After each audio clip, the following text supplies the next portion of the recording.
하나님의 말씀 출애굽기 40장 1절부터 보시겠습니다. 여호와께서 모세에게 말씀하여 이르시되 너는 첫째 달 초하루에 성막 곧 해막을 세우고, 우선 2절까지 봉독해 드렸습니다. 이제 오늘은 그 성막을 처음에 설계에 대한 것을 말씀하셨고, 그 다음에 두 번째는 거기에 필요한 자재들과 성막을 건축할 기술자들에 대해서 하나님이 말씀하셨고, 이제 마지막으로는 그런 하나님의 설계대로 또 하나님이 지명한 사람들에 의해서 하나님의 장막이 이렇게 완성되고 완공되는 그런 이제 제일 마지막 장의 내용입니다. 그래서 그것이 바로 정월 초하루에 다 이제 완공하게 되었다. 우리는 1월 1일 날이 되면은 뭐 각자 여러 가지 많은 생각을 합니다만은, 유대인들은 1월 1일이 되면은 특별한 것을 생각하게 됩니다. 온 국민이 똑같이 특별한 것을 생각하게 됩니다. 그게 바로 장막이죠. 성막. 하나님께서 짓게 하신, 하나님이 임재하실 성막에 대한 것들을 그들은 정월 초하루가 되면은 그것을 기억하게 됩니다. 그래서 오늘은 본문의 내용을 설명할 때 저런 다양한 질문들에 대한 것들이 요소요소에 다 확인될 수 있을 것입니다. 그래서 이 성막이라고 하는 것은 이스라엘 민족에게 있어서는 이 성막은 역사적인 산물입니다.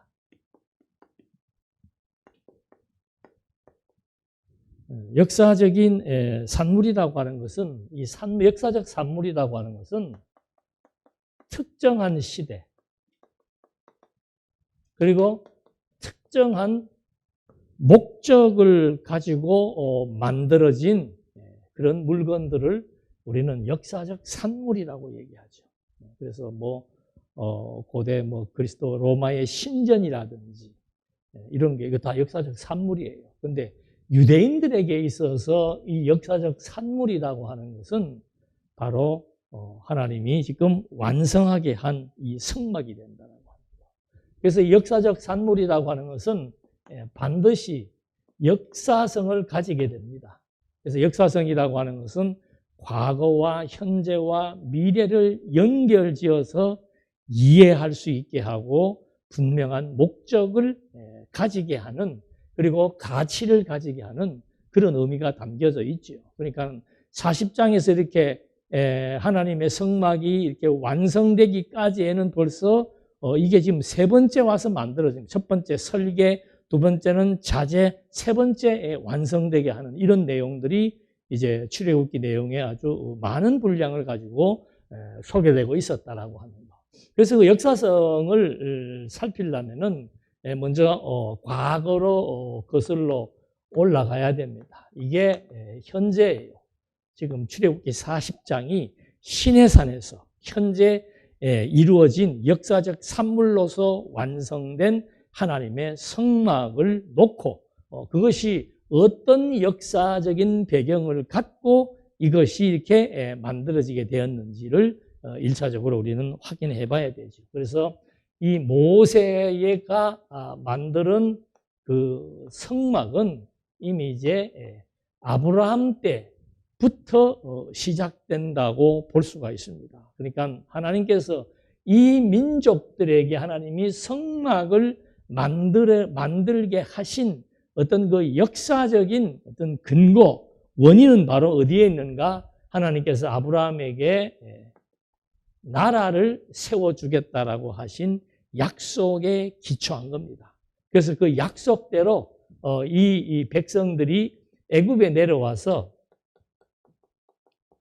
큰 민족을 이루게 되지요. 이건 뭐 이스라엘 백성들에게서는 굉장히 중요한 사건입니다. 그래서 이 큰 민족을 이루어서 그 다음에 애굽의 종살이에서 탈출합니다. 그러니까 이 성막을 볼 때마다 이스라엘 민족들이 잊을 수 없는 것은 뭔가? 우리의 조상에게 하나님께서 나라를 주시기로 약속했다. 그런데 그 출애굽을 하고 난 다음에 이 나라에 대한 정체성을 확인시켜 주었다 그랬습니다. 그래서 우리나라는 어떤 나라인가? 제사장 나라이다. 이게 다 연결되죠. 나라를 약속했는데 나라를 성막이 역사적 산물로서 등장하기까지의 배경을 지금 이해해야 됩니다. 성막만 보고 성막이다라고 말하는 사람은 없지요. 불국사에 가서 불국사의 법당을 보면서 그냥 법당만 보는 사람은 없습니다. 꼭 그 앞에 안내문이 있습니다. 이것은 역사적인 산물입니다. 어느 시대에 어느 스님이 어떻게 해서 누구에 의해서 만들어졌다는 것을 기록하고 있는 거죠. 똑같아요. 이 성막을 바라볼 때마다 하나님께서 우리를 큰 민족으로 만들어 주었구나. 왜?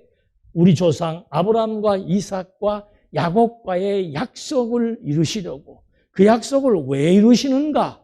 우리들에게 여호와의 존재를 확증시켜서 나는 너희의 하나님이 되고 너희는 내 백성이 되게 하기 위한 하나님의 역사적 근거가 담겨져 있다는 것을 이제 출애굽기의 마지막에서 한 번 더 정리를 해주고 있는 겁니다.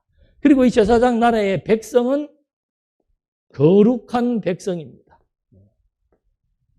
그래서 성막에 있는 모든 기명, 사람, 의식 전부 다 거룩한 것으로 다 만들어 놓고 하나님 앞에 제사를 드리게 하는 거죠.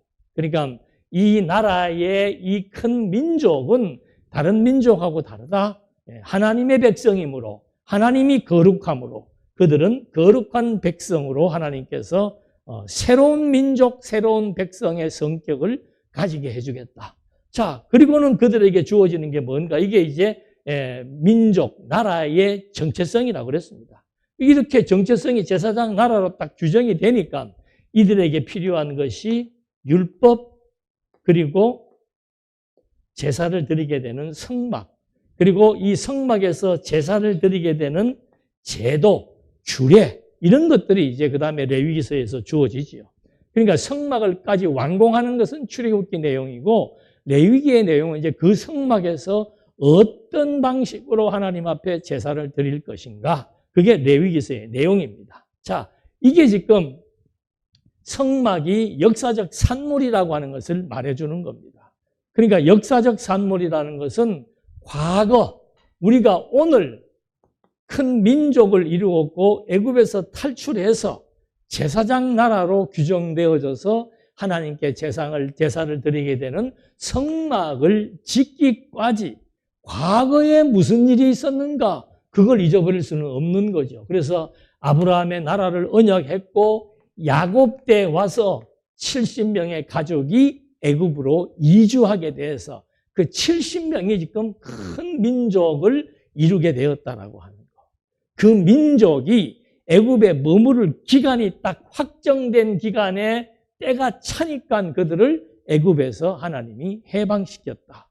그러니까 이스라엘 백성들은 뭐 어릴 때부터 다른 건 다 잊어버려도 이 역사적 산물인 성막을 통해서 이걸 잊어버릴 수가 없는 거죠. 그리고 이 민족은 어떤 민족인가? 출애굽기 6장 7절인가?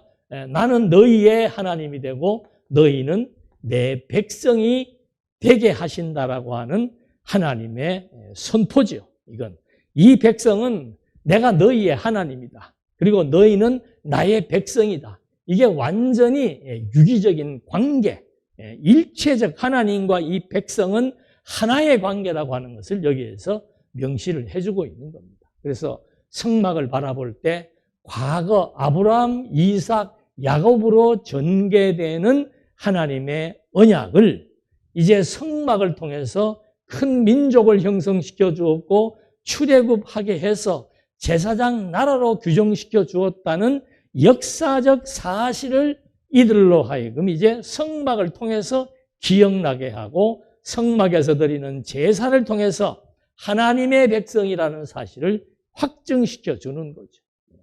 자, 그렇다면은 이렇게 오늘 성막이 완성된 이 역사적 산물을 바라보게 되면은 과거 어떻게 해서 이 성막을 우리가 하나님께서 우리에게 이 성막을 짓게 했는가? 그리고 이 성막을 통해서 주어질 우리의 미래는 어떻게 되는 것인가? 그걸 예측할 수 있게 해준 거예요. 성막을 통해서 하나님이 정해 주신 제사의 제도를 따라서 하나님 앞에 제사를 올바르게 드리게 되면 너희들은 무엇을 받고 복을 받고, 그렇지 못하고 너희들이 우상을 섬긴다면 너희들이 저주를 받게 될 것이다. 성막을 통해서 과거의 역사, 미래의 역사까지도 예측할 수 있는 그런 역사적 산물로서의 성막은 중요한 의의가 있다. 자, 이렇게 중요한 의의가 있는 것을 하나님께서 잊어버리지 않게 하시려고 언제? 애굽에서 탈출해가지고 딱 1년이 끝나고 그 다음 해 새해가 되는 첫날에 이 성막을 완공시킨 거예요.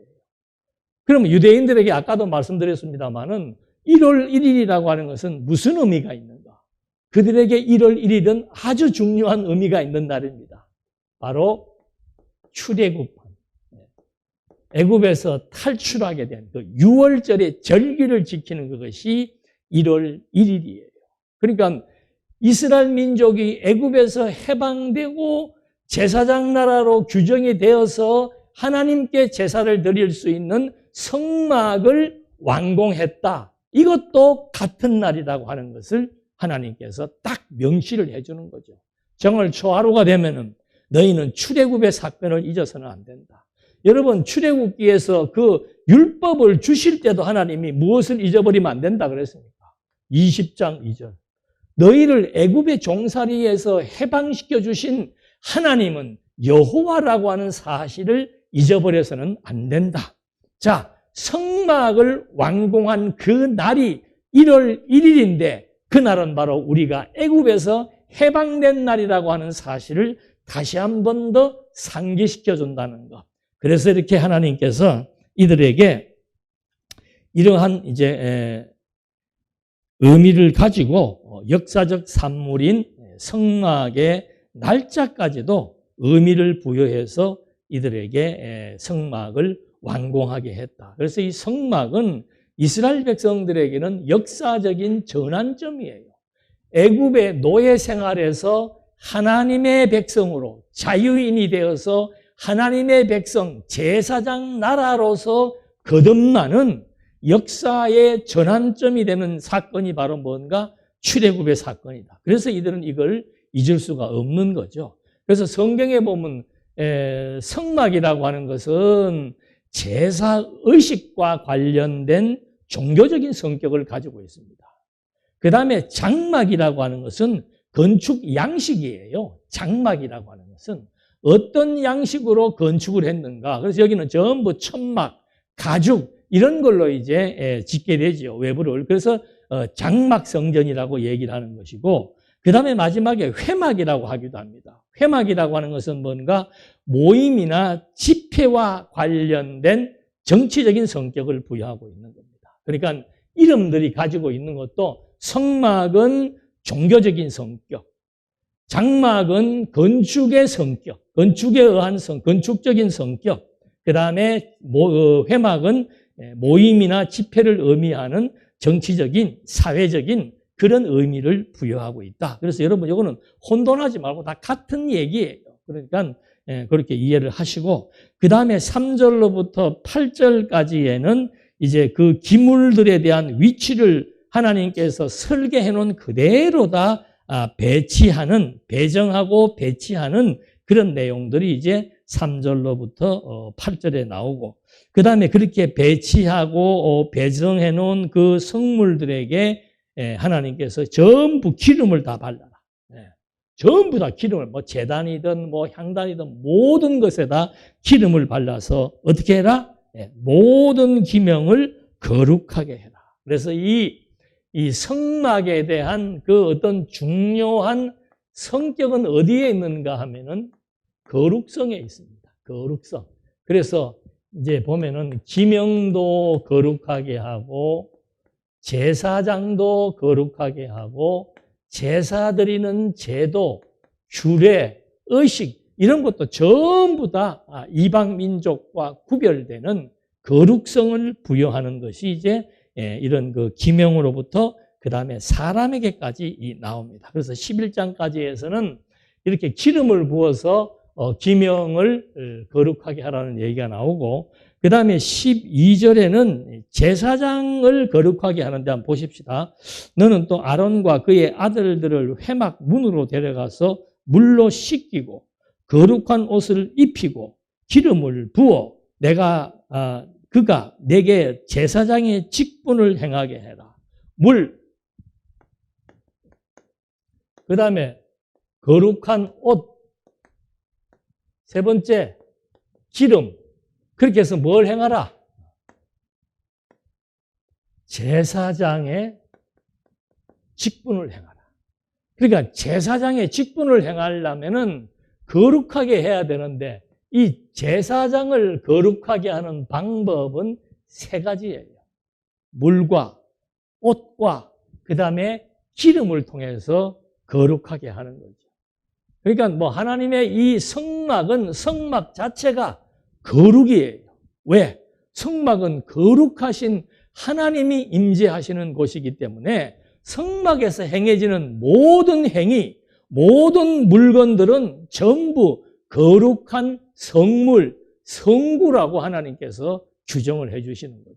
그래야만 하나님 앞에 온전한 제사가 성립될 수 있기 때문이다. 그래서 먼저 물로 씻기지요. 그래서 물로 씻긴다는 것은 죄의 몸, 부정하고 불결한 몸을 물로 씻어서 어떻게 한다? 거룩하게 한다는 거죠. 그래서 세례 요한도 예수님이 오시기 전에 마지막 선지자죠. 마지막 선지자. 이 세례 요한, 예수, 세례 요한도 와서 하는 일이 뭐였나 하면은 내 뒤에 오실 이는 어떤 분이라고 하는 사실을 증거하면서 그가 했던 사역 중에 하나가 뭔가 하면은 물로 세례를 준다 이 말입니다. 물로. 그러니까 이때의 세례는 오늘날의 세례처럼 머리에 찍는 게 아니고 요단강에다가 오는 사람들을 요단강에다가 잠수를 시켰다가 다시 일어나게 하는 그런 의식. 그것이 이제 구약 때는 몸을 씻기는 그런 의식에서 좀 더 변형된 의식으로 세례 요한이 세례를 베푼 거죠. 재밌는 것은 예수님이 세례 요한한테 세례를 받았잖아요. 그런 것들의 의미, 제가 뭐 여러 차례 설명을 드렸습니다만은 요한은 그 세례라고 하는 것은 죄의 몸을 씻어서 거룩하게 되는데, 예수님이 세례 요한에게 세례를 받을 때는 뭐라고 얘기를 합니까? 그냥 이 세례 요한이 세례를 베푸는 것은 회개하라. 그러니까 너희들의 잘못을 뉘우치고 돌이켜라 이 말입니다. 왜? 이제 내 뒤에 참 진리가 오시기 때문에 이제는 너희들 그동안 행했던 것들을 다 뉘우치고 돌아와서 이제 완전히 새로운 실체에게 너희들은 이제 돌아가야 된다라고 이제 요 전환점입니다. 구약 마지막 선지자가 구약의 율법을 종결짓는 그 분기점에 있는 것이 뭔가 하면은 그게 세례였단 말입니다. 그래서 세례 요한은 몸을 씻어서 거룩하게 하는 그런 의식을 이제 돌이켜 회개해서 이제 새로운 개종의 의미를 담고 시행을 한 거죠. 그런데 예수님은 세례 요한에게 세례를 받았는데 그 세례받는 이유가 뭐였습니까? 성경에 나오죠. 예수께서 세례 요한에게 세례를 받고 나오니까 성령이 임해가지고 세례를 받고 일어서는 예수를 향해서 뭐라고 얘기합니까? 그는 누구다? 하나님의 아들이다. 그러니까 구약에서는 물로 말미암아 세례를 받음으로 회개의 역사를 이룬다면은 예수님이 받은 세례는 회개받고 하는 그런 세례가 아니에요. 당신은 그냥 그리스도교의 본질이에요. 그리고 그분은 왜 이렇게 회개 과정이 없이 바로 하나님께서 하나님의 아들이라고 말씀했는가? 그분은 바로 거룩의 본체란 말입니다. 그냥 하나님이 거룩하고 그래서 이스라엘 백성들을 거룩하게 하기 위해서 제사 제도나 물과 기름을 통해서 거룩하게 했다면은 예수님은 그냥 바로 거룩의 본체이기 때문에 물에서 나왔을 때 이는 바로 거룩하신 하나님의 아들이라고 선언을 해주는 거죠. 그래서 예수님이 이렇게 세례받는 이 의미는 바로 뭔가 하면은 계시의 전환점입니다. 구약은 모형적으로 이게 전부 모형입니다. 사람을 거룩하게 하는데 막 기름과 물과 옷을 통해서 거룩하게 하는 것은 모형이에요. 모형. 그러나 이제 실체는 뭔가? 실체는 우리를 거룩하게 하기 위한 실체는 뭔가? 그리스도가 죽음에서 부활하사 우리에게 새로운 생명, 거룩한 생명을 얻게 하는 것이 바로 그리스도를 통해서 주어지는 실체적인 세례의 의미라 이 말이죠. 모세는 세례 요한은 뭔가? 물에 들어갔다 나옴으로 말미암아 이제 내가 하나님 앞에 회개해서 개종하겠다라고 하는 그런 의미를 담고 있다면 이거는 완전히 그리스도의 세례는 우리들에게 생명을 얻게 하는 것이다. 그래서 마태복음 3장 11절에 보면은 세례 요한이 그럽니다. 나는 너희로 회개하기 위해서 물로 세례를 베풀지만 내 뒤에 오시는 이는 나보다 능력이 많으시니 그는 무엇으로? 성령과 불로. 그러니까 여기는 물로 세례를 베풀었다면 예수님은 성령과 불로 세례를 베푸신다. 성령을 통해서, 그러니까 불이라고 하는 것은 예수님의 죽음과 부활이에요. 물세례는 죽었다가 살아나는 게 아니고 죽다가 사는 게 아니고 실제로 죽었다가 사는 게 아니고 물에 빠졌다가 일어나는데 그걸 이제 물로 씻어서 거룩한 존재라고 말한다면은 예수님은 아예 당신이 죽음에서 부활하시는 겁니다. 그리고는 성령으로 말미암아 자기 백성들을 어떻게 성령과 불로 누구에게? 너희에게 세례를 베풀 것이다. 세례 요한은 물로 세례를 베풀었지만 예수님은 너희들에게 성령과 불로 죽음에서 부활해서 새 생명을 얻게 하는 성령의 역사를 이제 너희들에게 베풀 것이다. 이걸 이제 모형과 실체라고 얘기하는 겁니다. 구약의 물세례는 모형이고 예수님의 세례는 실체로서 바로 생명을 얻게 하는 그런 이제 실체적인 세례다. 그래서 요거는 계시의 전환점, 모형적 계시에서 실체적 계시로 이제 바뀌어 나가는 전환점이다. 그리고 모든 의를 이루기 위해서 왔다라고 하는 말의 그 모든 의는 율법을 완성하겠다는 의미도 있고 내가 하나님의 아들로서 그리스도라고 하는 사실을 성취하겠다는 의미도 있는 거예요. 그래서 이것은 사역적으로 세례 요한과 예수는 사역적으로 세례 요한은 율법의 마지막 주자라면은 예수님은 복음의 출발점으로서 이제 새로운 사역을 열게 되는 실체적 사역을 열게 되는 그런 의미를 갖고 있다. 그리고 세례 요한은 바로 그리스도를 증거하는 자였지만은 예수님은 당신이 직접 당신이 하나님의 아들 그리스도라는 사실을 증거하는 그런 모든 것들에 대한 이 분기점, 이것이 이제 마태복음 초두에 바로 그 세례 사건이 나타나서 이런 중요한 의미를 가지고 있다. 그래서 구약에서는 물로 말미암아 씻어서 제사장을 거룩하게 했다면은 신약에서는 예수님의 죽음과 부활을 통해서 아예 죄의 몸을 벗어버리고 새로운 의의 몸을 입게 하는 거룩한 몸을 실제로 입혀주는 생명의 역사, 이것이 이제 완전히 다른 의미가 있다는 것을 확인해 볼 수 있습니다. 그 다음에 옷도 지난 시간 얘기했죠. 그리스도로 옷 입고 세마포 옷, 이건 전부 그리스도의 생명의 옷을 의미합니다. 구약에서는 그냥 세마포로 만든 이런 천으로 만든 옷으로 거기에 기름을 부어서 거룩하게 했다면은 이제 우리는 그리스도의 죽음과 부활의 사건이 우리에게 그리스도의 생명의 옷을 입도록 만들어 주었다는 것. 세 번째가 이제 기름 붓는 의식입니다. 그러니까 여기서도 제사장에게 기름을 부을 때 우리가 그리스도 그러면 기름 부음 받은 자라고 얘기를 합니다. 그러니까 기름 부음을 받았다라고 하는 것은 이 제사장이 기름 부음을 받았다는 것은 기름으로 성결하게 하는 것도 있고 거룩하게 하는 것도 있지만 이제 그가 무엇을 행하기 때문에 제사장의 직분을 행해야 되기 때문에 그 기름을 붓는다는 것은 하나님이 세운 제사장이라고 하는 직분의 권위도 함께 주어지는 거죠. 그래서 우리는 예수를 기름 부음 받은 자라고 얘기를 합니다. 그런데 왜 예수를 기름 부음 받은 자라고 얘기하느냐? 그 전에 이제 한 가지 좀 이렇게 대비되는 내용이 나오는데 예수님이 물세례는 받았잖아요. 근데 예수님이 기름 부음은 누구에게 받은 사실이 없단 말입니다. 그리고 왜 그랬을까? 그러니까 구약시대 때 기름을 붓는다는 것은 제사장들이 기름을 붓잖아요. 누구에게? 제사장이나 왕에게 기름을 부어요.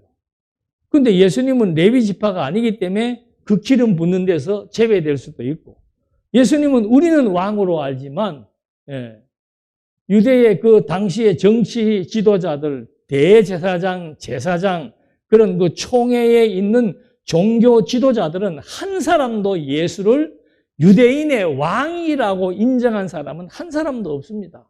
그러니까 뭐 예수님에게 뭐 기름을 붓고 싶어도, 예수님이 기름을 부음을 받고 싶어도 누가 당신에게 기름 부음을 받게 할 자가 없는 거죠.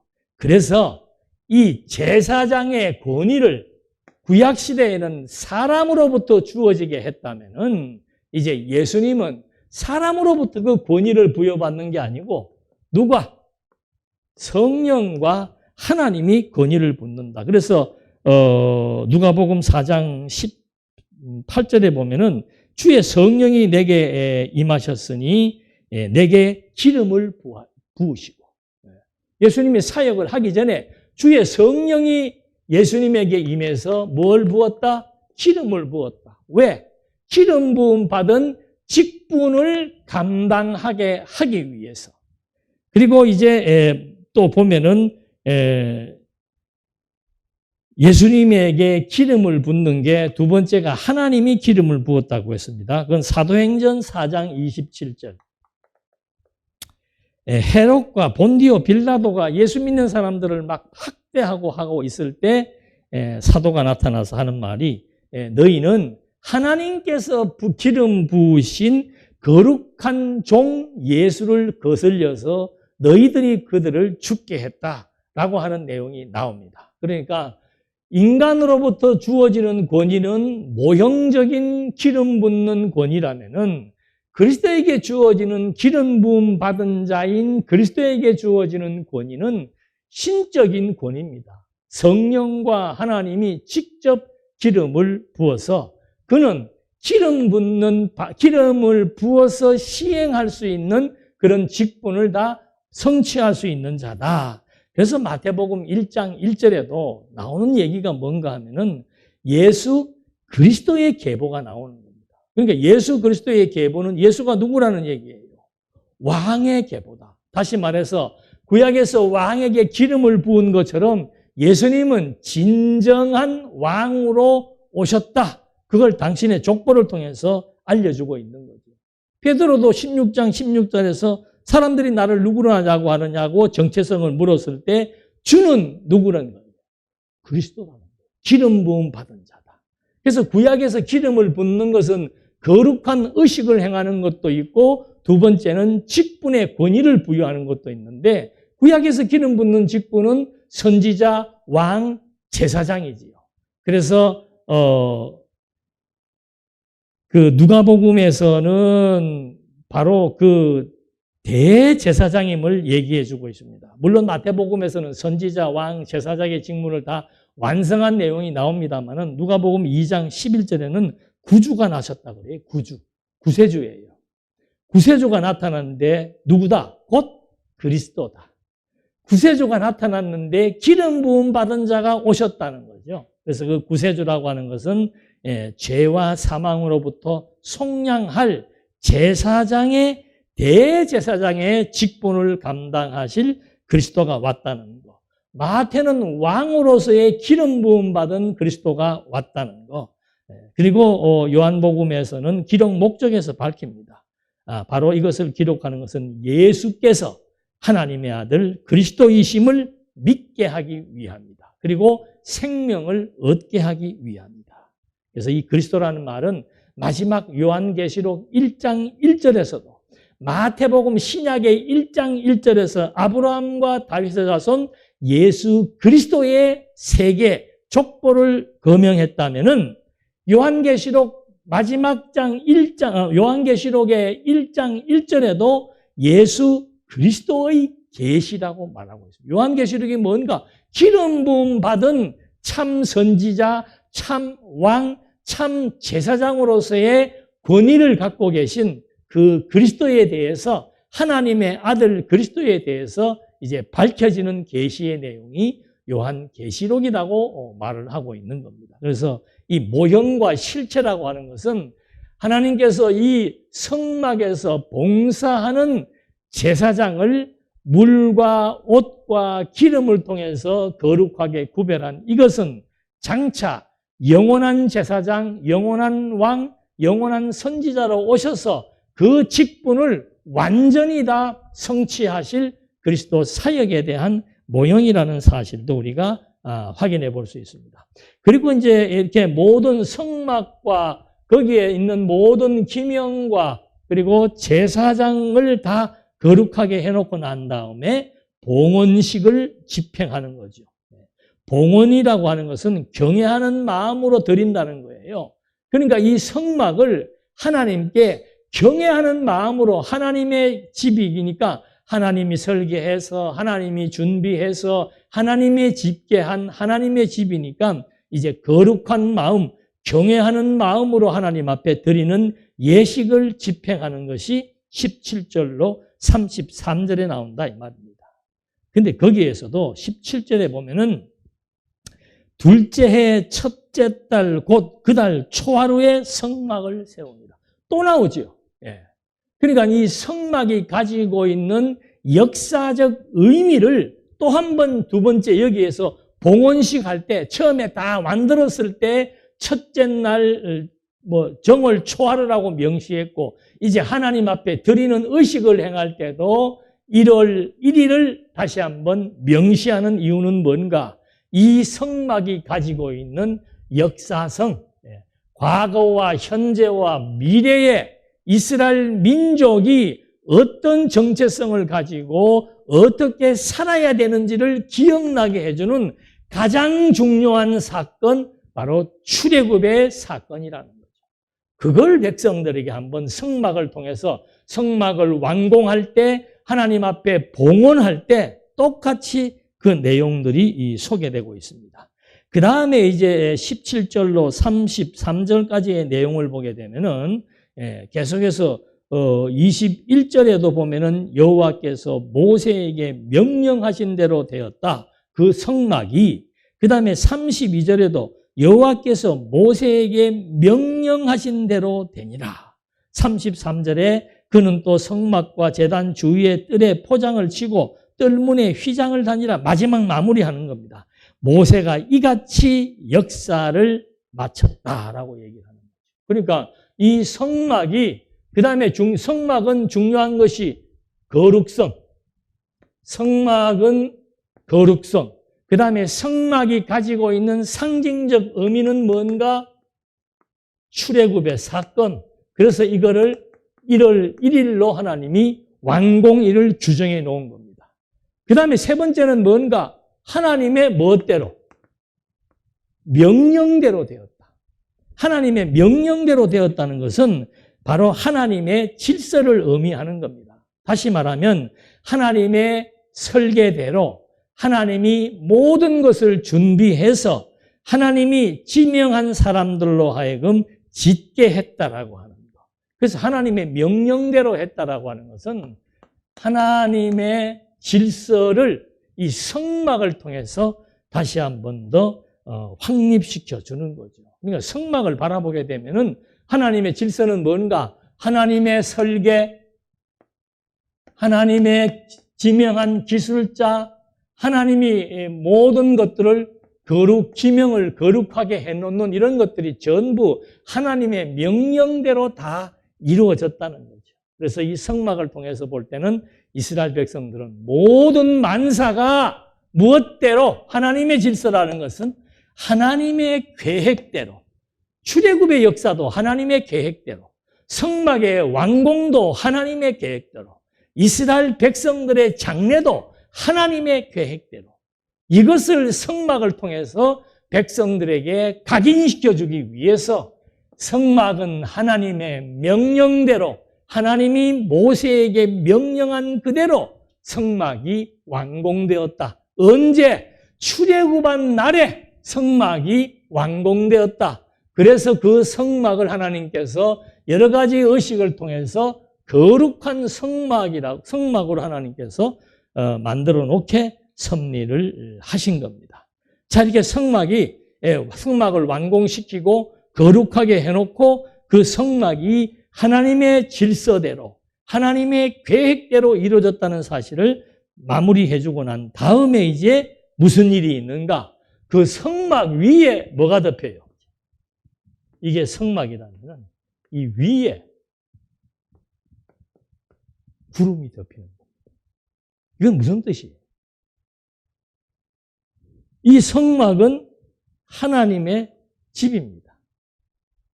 그러니까 구름은 상징이에요. 무엇에 대한 상징인가? 하나님이 지금 성막에 내재해 계신다는 것에 대한 상징이에요. 그러니까 온 백성들이 성막을 봉헌하면서 이렇게 하나님 앞에 예배할 때 구름이 완전히 성막을 다 덮어버린 겁니다. 이 말은 무슨 말인가? 보이지 않는 영원하신 하나님이 존재하시는데 그 하나님의 존재를 바로 지금 구름을 통해서 하나님이 이 성막과 함께 내재하신다, 함께 하신다. 그걸 지금 여기에서 확증시켜 주는 거죠. 그러니까 하나님의 약속 그대로예요. 성막이라고 하는 것이 바로 거룩, 출애굽을 기념, 하나님의 명령대로 되었는데 하나님이 말씀하신 그대로 하나님의 집이기 때문에 하나님이 계획해서 만든 그 집에 하나님이 지금 뭐 하시겠다? 임재하신다 이 말입니다. 그러니까 하나님의 영광이 여기에 충만하게 구름을 통해서 하나님의 능력의 영광이 충만하니까 모세가 여기를 못 들어가요. 네. 모세가 시내산에서 하나님 만날 때도 구름이 가려져 있었지만은 그때보다 지금은 하나님의 영광이 너무 강력하게 임재했기 때문에 모세도 거기에 들어가지 못하고 그냥 하나님의 그 권능, 위엄, 하나님의 실제적인 존재를 구름을 통해서 하나님께서 이스라엘 백성들에게 확인시켜 주었다라고 하는 것. 그래서 이 구름은 참 여러 가지 의미를 담고 있습니다. 하나님이 그 노아의 홍수가 끝나고 난 다음에 뭘 보여주었습니까? 노아에게. 우리는 무지개는 기억을 하지요. 근데 그 무지개가 어디에 있었는가 하면은 창세기 9장 13절에 내 무지개를 어디에 두었다? 구름 속에 두었다. 구름은 하나님의 임재의 상징이에요. 무지개는 언약입니다. 그 언약을 누가 세웠다? 하나님이 세웠다는 거예요.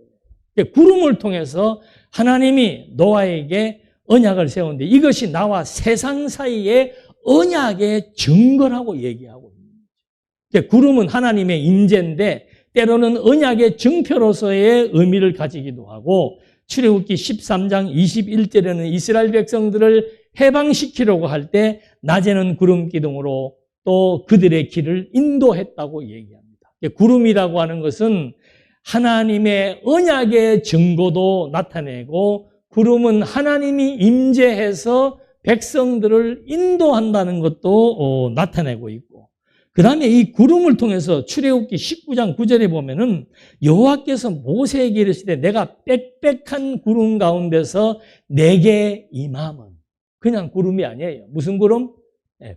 빽빽한, 이제 지금은 그걸 충만하다고 얘기를 했죠. 근데 모세에게 빽빽한 구름 가운데서 내게 임하는 것은 내가 너와 말하는 것을 백성들이 듣게 하며 영영이 믿게 하려 함입니다. 이 말은 무슨 말입니까? 구름이 빽빽한 가운데서 하나님이 임해가지고 모세에게 하나님께서 말씀을 하시는 거예요. 그 구름이 빽빽한 가운데서 임하신 이유가 바로 뭔가? 모세로 하여금 백성들에게 하나님의 말씀을 선포할 때 백성들로 하여금 그 말씀을 듣고 믿게 하기 위해서 그랬다는 거예요. 그러니까 이 말의 의미는 중보자의 권위를 세워주는 겁니다. 자, 처음에는 언약에 대한 증거를 하나님께서 세워주었습니다.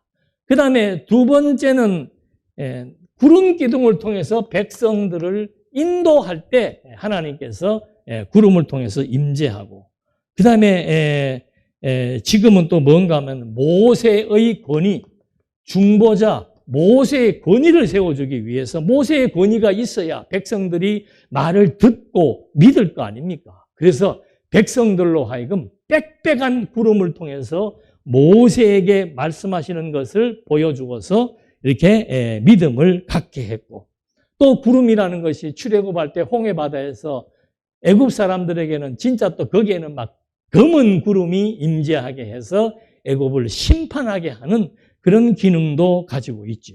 그리고 예수님께서도 마태복음 17장 5절에 변화산에서, 예수님이 변화산에서 무슨 일이 있는가 하면은 음성이 나오는데 그것도 똑같아요. 마태복음 17장 5절에 보니까 구름 속에서 소리가 나서, 구름 속에서 소리가 났다는 거죠. 그러니까 유대인들은 구름 속에서 소리 나면 바로 어떻게 무엇이 연상됩니까? 하나님이 임재했다. 하나님이 말씀하신다. 그걸 바로 지금 인식할 수 있는 거죠. 구름 속에서 소리가 나서 이르시되 이는 내 사랑하는 아들이요 내 기뻐하는 자다. 너희는 그의 말을 들으라.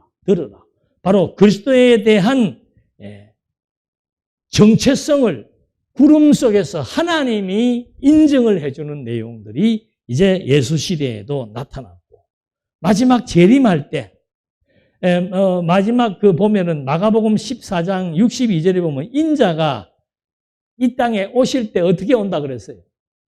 구름 타고 온다. 그 구름은 무엇인가? 바로 권능이에요. 하나님의 권능을 갖고 하나님의 아들 그리스도가 이 땅에 온다라고 하는 그런 의미를 가지고 있습니다. 그 다음에 환란 시대에 하나님에게 끌려 올라가는 사람들도 뭐라고 나와 있는가 하면은 살아남은 자들도 그들과 함께 구름 속으로 끌려 올려 공중에서 주를 영접하게 됩니다. 구름이라고 하는 것은 하나님의 임재, 하나님의 권위, 하나님의 영광을 다 포괄적으로 함의하고 있는 거죠. 그러니까 마지막에 구름이 성막 위에 그냥 충만하게 임해서 모세가 거기에 들어가지 못할 정도로 하나님의 영광이 충만했다라고 하는 것은 바로 이 성전이 하나님의 집이며 거룩한 곳이며 하나님께서 직접 다스리시는 언약의 장소, 노아에게 무지개를 구름 속에서 보여주어서 언약에 대한 증거로 말씀하신 것처럼 바로 지금 성막 위에 임하는 구름도 그런 의미를 가지고 있다. 그래서 마지막에 그 권능에 대한 표현을 요한계시록 14장 14절에 보면은 내가 보니 흰 구름이 있고 그 구름 위에 인자 같은 이가 앉으셨는데, 이때까지는 구름만 이렇게 보여주었는데 구름에서 음성 정도만 났는데 마지막에 보니까 인자, 하나님의 아들이 구름 위에 앉아 있었는데 그 머리에는 뭐가 있고? 금면류관이 있고, 그리고 그의 손에는 예리한 낫을 가졌다. 심판의 권능, 그걸 이제 구름 위에 앉아 계신 그리스도의 권세를 요한계시록에서 보여주고 있는 거죠. 그러니까 이 구름이라고 하는 것은 하나님은 지금도 우리가 볼 수 없어요. 그래서 구약에는 구름, 이게 모형이죠. 구름을 통해서 하나님의 존재를 보여주었다면은 지금은 구름이 아니고 누구를 통해서? 구름 위에 앉아서 심판하실 수 있는 권세가 있는 하나님의 아들 그리스도가 직접 우리에게 와서 하나님의 존재를 우리에게 확증시켜 준다라고 하는, 그래서 이 구름이라고 하는 것은 계시의 수단이고 구약 때는 하나님의 언약, 하나님의 임재, 하나님의 인도, 하나님의 심판을 의미하는 것을 상징적으로 보여주었다면은 이제는 그리스도가 오셔서 구속의 은총, 언약의 은총, 영원한 심판의 권세를 보여주는 것으로 확인해 볼 수 있는 겁니다. 그래서 36절에 보면은 구름이 성막 위에서 떠오를 때는 이스라엘 자손이 그 모든 행진하는 길에 앞으로 나아갔고 구름이 떠오르지 않을 때는 떠오르는 날까지 나아가지 아니하였으며. 왜 그랬을까요? 구름은 하나님의 임재며 하나님의 명령을 의미하는 겁니다. 보이는 하나님의 명령이에요. 그러니까 구름이 머물면 같이 머문다는 거죠. 그리고 낮에는 여호와의 구름이 성막 위에 있고 밤에는 그 불이 구름 가운데 있음을 이스라엘의 온 족속이 그 모든 행진하는 길에서 그들의 눈으로 뭐 했더라? 보았더라. 실제로 본 거죠.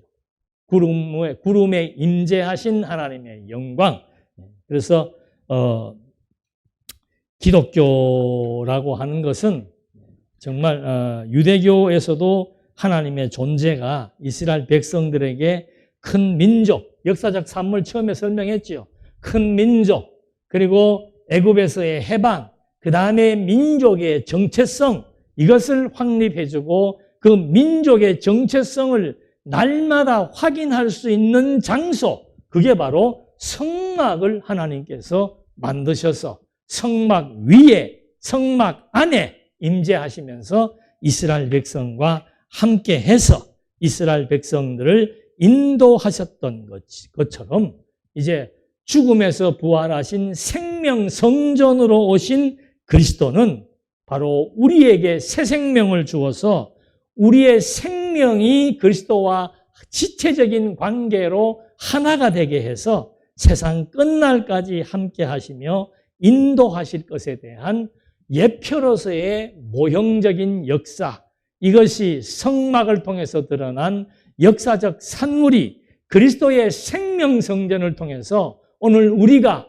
그리스도의 성전으로 지체로 그리스도의 인도를 받으며 살아갈 수 있는 그런 정체성을 확립하게 해주는 것으로 다시 한 번 더 확인할 수 있는 거죠. 이스라엘 백성들이 하나님의 백성이라고 하는 이 자부심은 하늘을 찌릅니다. 네. 이제 우리는 그리스도를 통해서 생명의 변화가 생겨서 하나님의 아들로 확정된 자들의 자긍심, 자존감, 이것은 이 세상에 그 어느 누구를 의지해도 얻을 수 없는 진정한 가치라고 하는 것을 우리는 또 한 번 확인해 볼 수 있는 거예요. 이 세상의 모든 것은 그래서 의지의 대상이 아니라고 얘기합니다. 네. 의지의 대상은 생명의 근원이시고 참 성전을 지으셔서 우리에게 성전이 되게 해서 우리와 생명으로 함께 하시며 세상 끝날까지 우리의 일거수일투족 생사화복을 주관하고 인도하신다는 이 확정된 사건, 확정된 그리스도를 또 한 번 우리들 머릿속에, 우리들 심중에 한 번 더 각인시키면서 힘들고 어려운 세상 부딪힐 때마다 의지할 것은 사람이 아니고 사물이 아니고 하나님이라고 하는 사실을 또 한 번 확인해 보시면서 하나님 의지하는 평안이 우리의 삶의 전반을 지배해 나갈 수 있기를 예수님의 이름으로 당부드립니다. 기도하시겠습니다. 살아계신 하나님 아버지, 이스라엘 백성들을 큰 민족으로 형성시켰고 약속대로 애굽에서 해방시켜서 이제는 그들이 노예가 아니고 하나님께만 제사를 드리는 제사장 나라가 되었고 거룩한 백성으로 삼아주신 하나님의 은총이 오늘 이제 그리스도로 말미암아 우리의 모든 죄와 허물을 용서하시고 우리에게 그리스도의 생명 인자를 넣으셔서 그리스도의 사람, 그리스도의 자녀로 삼아주셔서 이제 우리들과 함께해서 우리의 삶을 지도하고 인도하신다는 사실을 또 한 번 깨닫고 하나님의 은총이 무엇인지, 인생의 가치가 무엇인지, 의지의 대상이 무엇인지를 또 한 번 확인하며 살아갈 수 있도록 인도해 주시옵소서. 예수님의 이름으로 기도드립니다. 아멘.